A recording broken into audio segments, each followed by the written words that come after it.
오늘도 하나님의 은혜와 사랑과 평강이 든든한 교회와 이 말씀을 사모하여 말씀을 듣는 모든 하나님의 자녀들에게 영원히 함께하기를 진심으로 축복합니다. 오늘은 십계명 설교 중에 이제 9번째입니다. 출애굽기 20장 16절 말씀처럼 내 이웃에 대하여 거짓 증거하지 말라 하는 말씀을 전하고자 합니다. 십계명의 9번째 계명은 거짓 증거에 관한 계명이죠. 그러나 9번째 계명이 거짓 증거만을 금지하는 것이 아닙니다. 이 9번째 계명은 거짓 증거를 포함하는 모든 종류의 거짓말을 다 금지하고 있고, 또한 이 계명은 이웃에게 해가 되는 모든 종류의 말을 금지하라는 것이고, 또 9번째 이 계명을 통해서 악한 말로 인하여 다른 사람에게 해를 끼치지 말라가는 계명입니다. 즉 9번째 계명은 우리의 말에 관계된 계명이 포함되어 있죠. 다시 말하면 진실한 크리스찬이 되라는 거예요. 거짓자가 되지 마라. 하나님은 진실한 자를 하나님이 높여주시고 축복하신다는 겁니다. 오늘 우리는 이 9번째 계명을 통해서 성도로서 어떤 말을 조심해야 되는지, 그리고 어떤 말을 해야 하는지 이 성경 가르침을 통해서 저와 여러분이 은혜를 받고자 합니다. 여러분, 사람은 항상 우리가 말 조심해야 되고 배움도 가르침도 다 마찬가지입니다. 스승은 세 가지 역할을 한다고 그러죠. 지식과 기술을 가르치는 사람이 스승입니다. 먼저 적합한 전문성을 가지고 있어야 됩니다. 스승은 자신이 가진 것을 어떻게 가르쳐야 하는지, 가르치는 방법을 숙지하고 있어야 됩니다. 위대한 스승은 무엇을 어떻게 전수할 것인가에 머물리지 않습니다. 더 나아가 왜라고 하는, 즉 일과 삶의 의미에 불을 밝히고 있다는 것이죠. 철학자 화이트 헤드라는 사람이 평범한 교사는 말하고 좋은 선생은 설명해주고 훌륭한 선생은 모범을 보이고 위대한 스승은 영감을 준다, 이렇게 말을 했습니다. 말과 설명만으로 가르치는 것이 삶의 영역에 속하고 모범의 삶을 포함한다든가 이 포괄하고 있는 그 실천을 강조한다면 영감은 스승의 존재에서 비롯되는 쉼을 의미한다고 말할 수 있죠. 배우는 시간이나 가르치는 교실 때문이 아니라 스승의 존재 자체가 제자를 배우고 성장하게 하는 것입니다. 그렇기 때문에 스승을 직접 만나지 못하더라도 제자는 스승에게 배울 수가 있어요. 책을 통해서 사숙의 형태로 스승을 만나는 경우가 여기에 속할 수 있다고 봅니다. 맹자는 공자를 만나지 못했지만 그의 책을 통해서 스승을 섬겼고 사상을 계승하고 확장했습니다. 훌륭한 책이 풍기는 기운을 통해서 제자는 스승의 존재를 느끼고 배울 수가 있는 것이죠. 스승은 제자의 잠재력을 비추는 거울 역할을 하게 됩니다. 스승은 등대처럼 불을 밝혀서 제자 앞에서 펼쳐지는 길을 스스로 발견하도록 도와주는 것입니다. 거울과 등대는 둘 다 비추기와 보기의 역할입니다. 그러나 조금 다르죠. 거울은요, 나를 비추지만 등대는 앞을 비춥니다. 거울을 통해서 나를 보게 되고 등대를 통해서 미래를 보게 해주는 것입니다. 저는 언급길에 수학을 전공한 사람은 아닌데 어쩌다가 여학교에서 수학을 가르쳤어, 중고등학생들에게. 그런데요, 제가 학교 다닐 때 수학을 참 좋아했고 또 수학에 대해서는 누구보다도 지지 않았어요. 절대 누가 못 푸는 방정식 같은 것도 제가 딱 칠판을 가지고 20분 동안 풀어대가고 답을 딱 내니까 사람들이 얼마나 나를 좋아하는지 좀 믿어주면 안 됩니까? 그런 시절이 있었어요, 제가. 그런데 저는 자신만만하고 나이가 들어서 애들 앞에서 가르치는데 이게 도대체 방정식이고 이건 다 잊어버리니까 도대체 가르칠 수가 없어요. 교만했죠. 첫날 얼마나 망신스러운지 그래서 그 다음날부터 밤을 못 자고 막 공식을 외우고 그 1시간 가리키는 내용을 가지고 막 풀고 또 풀고 또 풀고 이러고 강단에 선 기억이 지금도 생생하거든요. 여러분, 스승은 바로 그러는 거예요. 바르게 좀 가르치려고, 그리고 자기의 삶의 모습 속에서 또 인격을 배우게 해주는 것이 스승이 아닌가 생각합니다. 여러분, 존경받는 스승, 이게 존경을 의미하는 영어가 리스펙트라는 단어가 있잖아요. 이게 리라는 말은 다시, 스펙트라는 말은 본다, 맞는지 모르겠어요. 그런 뜻을 가지고 있어요. 어떤 사람을 스승으로 삼는 것은 왜 그렇습니까? 존경하기 때문이라는 것입니다. 우리는 진실한 크리스찬이 되어서 많은 사람들 앞에 존경받는 자가 돼야 돼요. 그래서 말 조심하라는 거예요. 사람의 말에는 쉼이 있습니다. 좋은 말은 좋은 사람을 만들고 악한 말은 악한 사람을 만들어냅니다. 위로의 말은 용기를 주지만 저주의 말은 좌절과 절망과 포기하게 만드는 것입니다. 그래서 여러분 주변 내에 아무리 친한 사이일지라도 입만 열리면 부정적이고 비판적이고 남을 비난하고 이런 사람은 멀리 멀리 할수록 행복하고 성공적인 삶을 삽니다. 그래서 우리가 말하는 걸 보고 사람의 교제도 중요하다는 것입니다. 잠언서 12장 6절을 보시면 악인의 말은 사람을 엿보아 피를 흘리게 하는 것이거니와 정직한 자의 입은 사람을 구원하느니라. 저도 아무리 열심히 진실하게 살려고 노력하지만 저도 인간의 실수도 있고 그럴 수 있잖아요. 잘못한 것도 있을 수 있잖아요. 그런데 누가 내 잘못한 약점을 가지고 비판을 쏟아 부었다고 누가 또 나한테 알려주더라고요. 그래서 그 사람을 막 욕하고 싶지만 제가 설교할 때 거꾸로 말해라 그런 적이 있었잖아요. 그래서 사람들 많이 목사님들 모인 데서 아무개 목사야 정말 좋은 사람이야, 와 그분한테 배울 점 많아, 야 열심히 써, 이러고 칭찬하고 보니까 그분이 뒤에서 다 듣고 있더라고요. 그러면서 장 목사 죄송해요, 미안해요. 뭔데요? 모르는 척했죠. 알긴 알아요. 모른 척한 거예요. 그래서 그분과의 관계가 너무 좋아진 거예요. 그래서 도움도 제가 많이 받았어요. 사랑하는 성도 여러분, 말이 굉장히 중요합니다. 잠언서 12장 18절에 보면 칼로 찌름같이 함부로 말하는 자가 있거니와 지혜로운 자의 혀는 양약과 같으니라. 말씀입니다. 오늘 이처럼 말이라는 것은 단순히 의사를 표현하는 기능만 있는 것이 아니라 상당한 영향력을 주는 매우 중요한 도구라는 겁니다. 성경은 말에 대하여 조심할 것을 매우 강조하고 있다는 것입니다. 잠언서 18장 21절에 보면 죽고 사는 것이 혀의 힘에 달렸나니 혀를 쓰기 좋아하는 자는 혀의 열매를 먹으니라.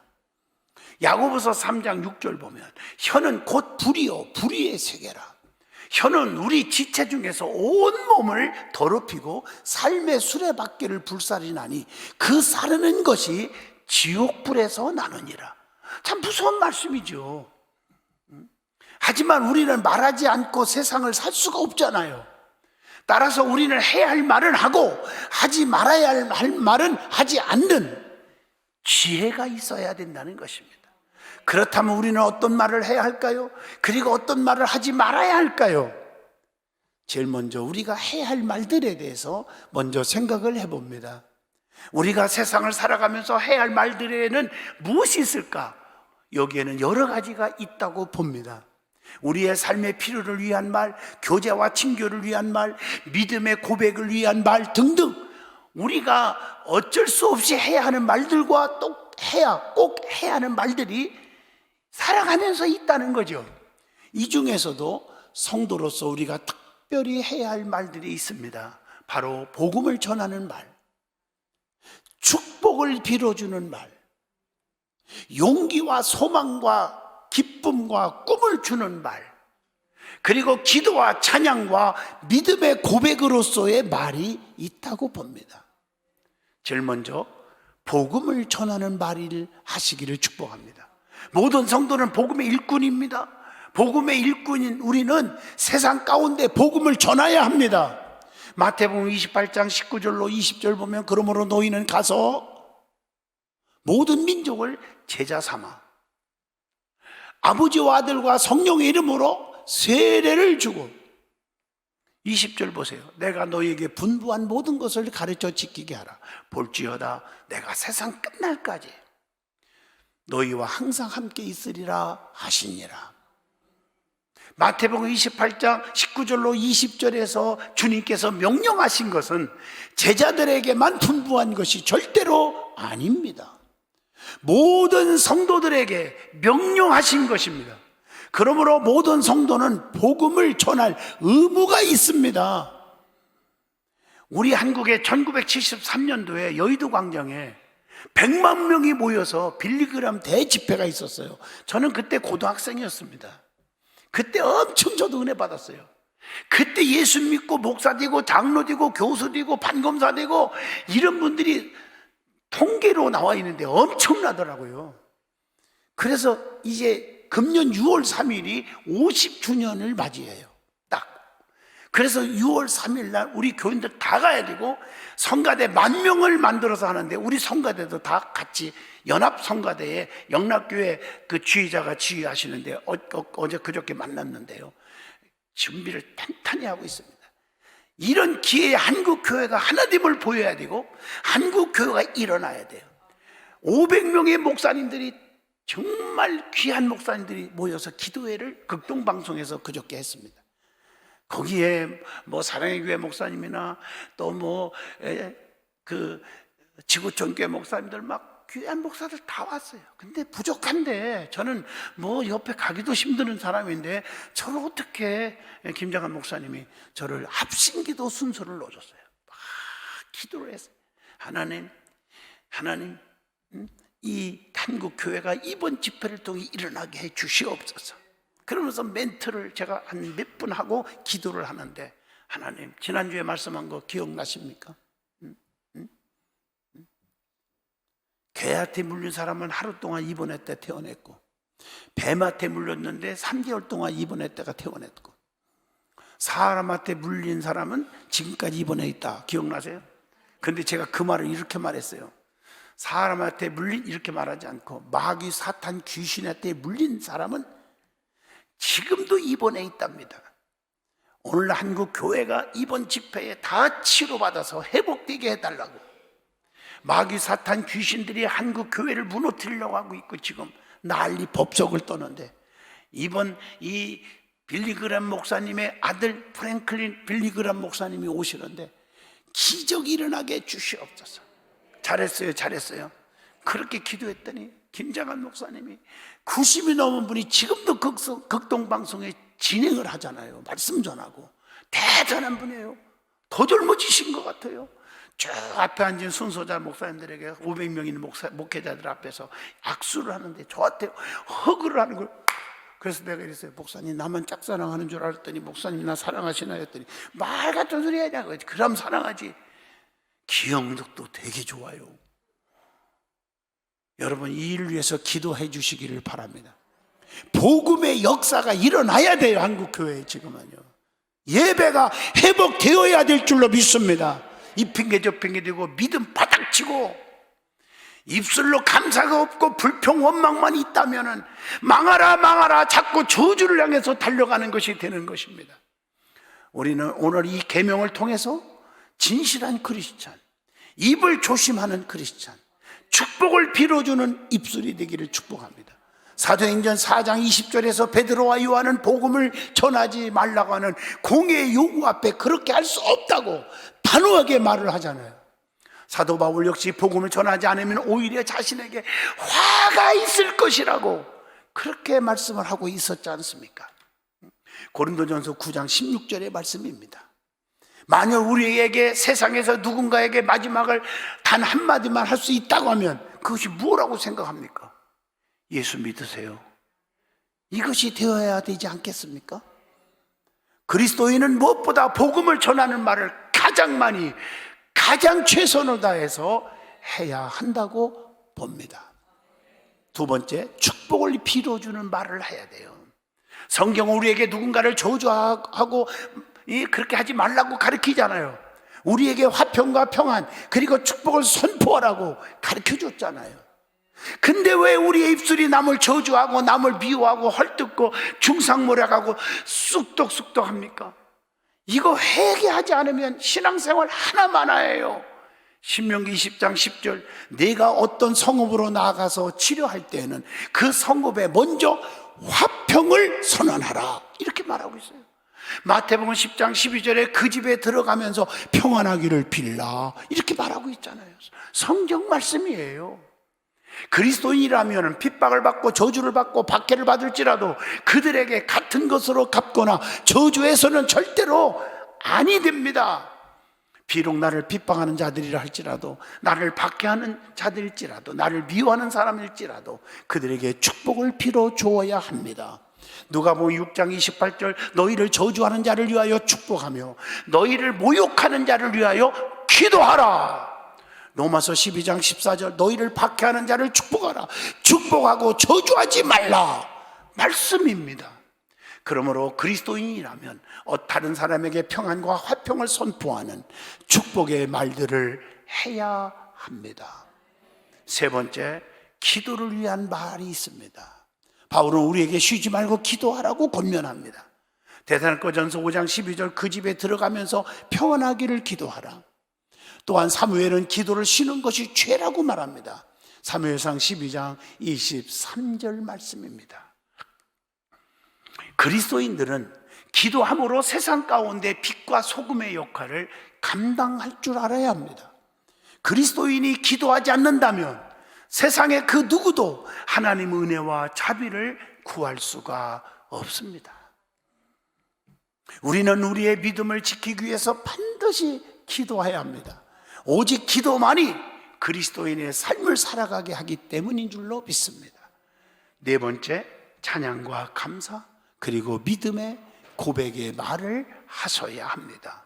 성도의 입에서는 감사가, 찬양이 끊임없이 흘러나와야 합니다.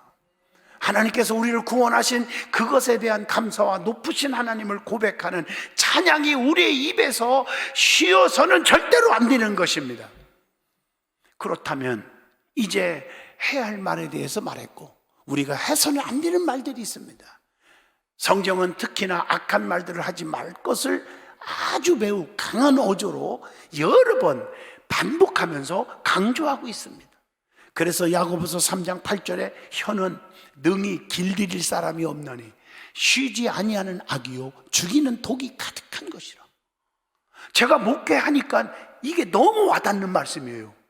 은혜 받을 때 눈물 흘리면서 감동받았습니다, 은혜 받았습니다 하면서 문 열고 나가면서 벌써 또 비판하기 시작하는 사람들, 교인들 많아요. 진짜 그 버릇을 못 고쳐요, 진짜.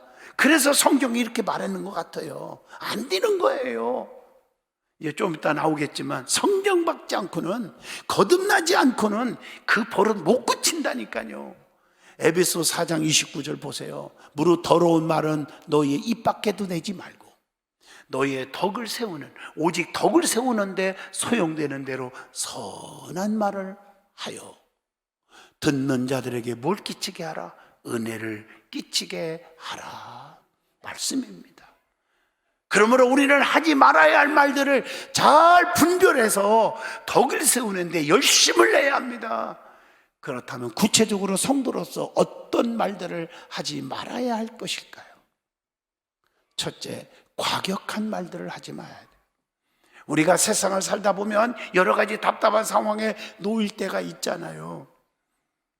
이런 답답한 상황 가운데 누군가는 쉽게 입을 열어 답답한 마음에 과격한 말을 할 때가 있습니다. 인간은 누구나 심리학적으로 보면요, 혈기 충만, 교만 충만, 승질 충만, 미움 충만이 있다는 거죠. 그러나 우리는 우리의 입술을 조심해야 합니다. 믿는 사람들은 꼭 조심해야 돼요. 과격한 말을 하다 보면 나도 모르게 평소와는 다르게 실수할 수밖에 없잖아요. 이것을 인하여 누군가에게 상처를 줄 수도 있지 않습니까? 그래서 잠언서 15장 1절에 권면합니다. 유순한 대답은 분노를 쉬게 하여도 과격한 말은 노를 격동하느니라. 여러분, 한번 주변을 보세요. 사업을 크게 하건 작게 하건 혈기 있는 사람들 결국에 몇 년 후에 지나가 보면 다 망해 있어요. 사람들이 멀리 가요. 처음에는 가까이인 것 같죠. 남 얘기하면 달콤하니까 왜 나만 몰랐나? 정말 그랬다냐? 어디서 그랬다냐? 자꾸 파고 들어가면서 사람들이 모여요. 그러나 시간이 흐르면서 사람들이 저 사람 상대할 자가 못돼. 언젠가는 나도 저렇게 비판할 거 아니야? 그래서 멀리 갔더니 처량하고 고나여 슬프고도 괴로워 정처 없이 자빠지는 거예요. 찬송가 가사 같지 않아요 이게? 잠언서 17장 28절에 미련한 자라도 잠잠하면 지혜로운 자로 여기우고, 이해하셔요? 그 입술을 닫으면 슬기로운 자로 여기우니라. 좀 입 좀 조심하자는 거예요. 그러므로 우리는 어떤 상황이나 할지라도 우리의 입술을 조심하며 경계하며 과격한 말들을 삼가고 덕을 세우는 말들을 하여야 합니다. 두 번째, 남을 비방하는 말들 하지 말아요. 우리는 습관적으로 정말 말을 옮기기를 좋아하고 사람의 일을 유흥거리로 삼을 때가 있지 않습니까? 다른 사람을 비방하고 비판한 것으로 즐거움을 삼거나 위로를 삼을 때가 있지 않습니까? 성경은 이걸 조심하라고 권면하고 있습니다. 그래서 마태복음 7장 1절 비판을 받지 않으려거든 비판하지 말아라. 그 비판하는 것으로 인하여 도리어 너희가 비판을 받으리라. 베드로전서 2장 1절에 보면 모든 악독과 모든 기만과 애식과 시기와 모든 비방하는 말을 버리고, 그렇게 말했어요. 세 번째, 자신의 유익을 위한 거짓말도 하지 말아야 합니다. 그리스도인들은 거짓을 말해서는 안 됩니다. 신뢰의 문제입니다. 우리가 신뢰받지 못한다면 우리가 전하는 복음도 신뢰를 받기가 힘듭니다. 우리가 믿는 하나님 역시 세상 가운데 신뢰받지 못할 것입니다. 그래서 잠언서 21장 28절 거짓 증인은 패망하려거니와 확실히 들은 사람의 말은 힘이 있느니라. 그래서 항상 복음을 전할 때도 진실하게 힘있게 전하면 사람들이 달라지고 역사가 일어나요. 나는 극동방송 가서 너무 놀란 게 여러 가지가 있는데 그 중에 하나가 또 뭔지 아십니까? 어느 큰 국장 하시는데 지금 현재 창원 극동방송 지사장이에요. 내 이름 다 밝힙니다.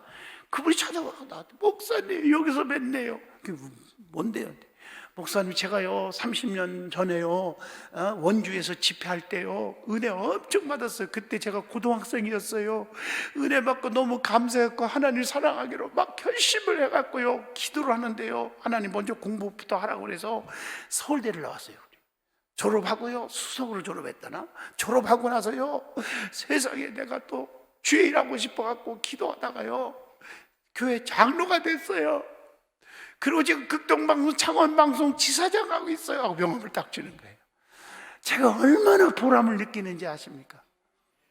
와, 여러분, 말 한마디 한마디, 말씀도 한마디 한마디에 힘있게 해야 돼요. 확신을 줘야 돼요. 그러면 역사가 달라져요. 결국 거짓말은 하나님의 이름을 망령되게 하는 결과가 되지만은 진실은 알아주는 거예요. 그러므로 절대로 거짓을 통해서 자기 자신이 어떤 유익을 취하려고 해서는 안 되는 줄로 믿습니다. 네 번째, 악한 의도를 가진 모든 말들도 조심해야 돼요. 여러분, 그래서 늘 의도를 가지고 악한 말을 꾸며대는 사람 있잖아요. 보태가지고. 그래서 사람에게 손해를 끼쳐서는 안 된다는 것입니다. 우리는 언제나 선한 마음을 가지고 다른 사람과 교제하여야 합니다. 그러면 말을 구별해서 해야 하는 이유가 있어요. 왜 그렇게 구별해야 할까? 할 말은 하고 하지 말할 말은 하지 말아야 됩니까? 우리는 이웃을 사랑해야 하기 때문입니다. 예수님은 우리에게 이웃을 내 몸과 같이 사랑하라고 말씀하셨어요. 내가 중요하면 남도 중요한 거예요. 내 자식이 귀하면 남의 자식도 귀하다는 것입니다. 그래서 마태복음 22장 39절 내 이웃을 내 자신같이 사랑하라. 우리는 우리의 그 모든 이웃을 사랑하는 마음을 갖고 말을 조심하시기를 바랍니다. 허물을 덮어주고 용서하고 격려하고 용기를 주는 말만 하세요. 목사도요, 아무리 주의 종이지만요, 성도들의 사랑을 먹고 살아요. 하나님의 사랑이 첫째지만 여러분, 말 한마디 갖고 힘이 되면 그냥 몇 달 동안 힘써요. 오늘 저녁부터 또 밤늦게부터 밤 7시 반부터 또 오포에 가서 부흥회를 할 건데요, 여러분들이 말 한마디, 목사님 힘내세요, 제가 기도하고 있잖아요, 이 한마디가요 힘껏 복음을 전하고 올 겁니다. 네 번째, 사랑의 말을 하면서 사는 방법이 있다는 거예요. 서로 사랑하라. 서로 사랑하라. 나의 속사람이 악하면 우리는 악한 말 할 수밖에 없어요. 누가복음 6장 45절, 선한 사람은 마음에 쌓은 선에서 선을 내고 악한 자는 그 쌓은 악에서 악을 내나니 이는 마음에 가득한 것으로 입으로 말함이니라. 잠언서 10장 12절, 미움은 다툼을 일으키고 사랑은 모든 허물을 가리느니라. 고린도전서 13장 4절로 7절, 너무 잘 아는 말씀이죠. 사랑이 뭡니까? 오래 참는 거, 온유하고 시기하지 않고 자랑하지 않고 교만하지 않고 물에 행치 않고 자기 유익을 구하지 않고 성내지 않고 악한 것을 말하지 않고 불의를 기뻐하지 않고 진리와 함께 기뻐하고 모든 것을 참고 모든 것을 믿고 모든 것을 바라며 모든 것을 견디느니라. 이게 사랑이라는 거예요. 해석하지 않아도 알겠죠. 그래서 우리는 그러기 위해서는 어떻게 해야 하느냐? 성령님의 도움을 구해야 합니다. 사람은 서로 사랑하기보다는 시기하며 질투합니다. 이웃을 사랑하기보다는 나 자신만을 사랑합니다. 그래서 성령 충만할 때만 우리는 시기하고 질투하지 않고 사랑하며 내가 이웃을 진정으로 사랑할 수 있는 것, 성령 충만한 길밖에 없습니다. 그 다음에 하나님의 경외하여 지혜를 구해야 한다는 거예요. 하나님 앞에 예배 빠지지 마시란 말이에요. 오후 예배도 빠지지 마시고 설의 예배 빠지지 말고 새벽기도 빠지지 마시고 예배를 드릴 때 자녀들도 믿음이 들어가는 거예요. 그리고 입만 열으면 사랑의 말을 하세요. 지혜로워야 돼요. 지혜는 오직 하나님을 경외하는 것에 있어요. 모든 지혜는 곧 하나님을 경외하는 것. 시편 111편 10절에 보면 여호와를 경외함이 지식의 지혜의 근본이라. 잠언서 9장 10절에 여호와를 경외하는 것이 지혜의 근본이요 거룩하신 자를 아는 것이 명철이니라. 그러므로 사랑의 말을 하기 위해서는 지혜로워야 합니다. 우리에게 지혜가 있다면 우리는 사랑의 말을 하여서 이웃을 사랑하는 하나님의 사랑 받는 자녀가 될 수 있습니다. 내 자식이 육신적으로만 사랑하고 내 자식 없으면 죽어, 그게 사랑이 아닙니다. 자녀들에게 복음을 넣어줘야 돼요. 성령에 충만하게 만들어야 돼요. 예배 자리에 나오게 해야 돼요. 그럴 때 그 자녀들의 길이 열리는 것입니다. 그래서 자녀들이 성품이 아름답고 여러분 자신도 성품이 아름다워야 진실한 크리스찬이 된다고 하는 것이 오늘의 말씀이에요. 교만한 사람은 행복하지 못합니다. 그 이유가 뭘까요? 자족할 수 없기 때문입니다. 감사할 수 없기 때문입니다. 성공 못합니다. 행복한 사람은 정직한 사람입니다. 내면 깊이 행복한 사람들을 만나면 한결같이 정직한 사람임을 알 수가 있어요. 한번 만나보세요. 사람들, 행복이 넘치는 사람들 보면 뭔가 정직해요. 정직하다는 것은 솔직하다, 진실하다, 투명하다, 이런 뜻을 가지고 있지 않습니까? 자신의 부족함을 솔직하게 인정하고 그 부족함을 개선해 나간다는 것을 의미하지 않습니까? 행복이라는 것은 자신의 약점을 알고 자신을 변화시키는 데 있다고 봅니다. 행복한 사람은 절제할 줄 알아요. 행복이라는 것은 욕심을 채움으로써가 아니라 욕심을 다스림으로 주어진다는 것입니다. 행복이라는 것은 자신만을 생각하는 이기적인 삶이 아니라 남을 배려하는 성숙한 성품에 기초하고 있다는 것입니다. 행복한 사람은 자족할 줄 알고 감사할 줄 압니다.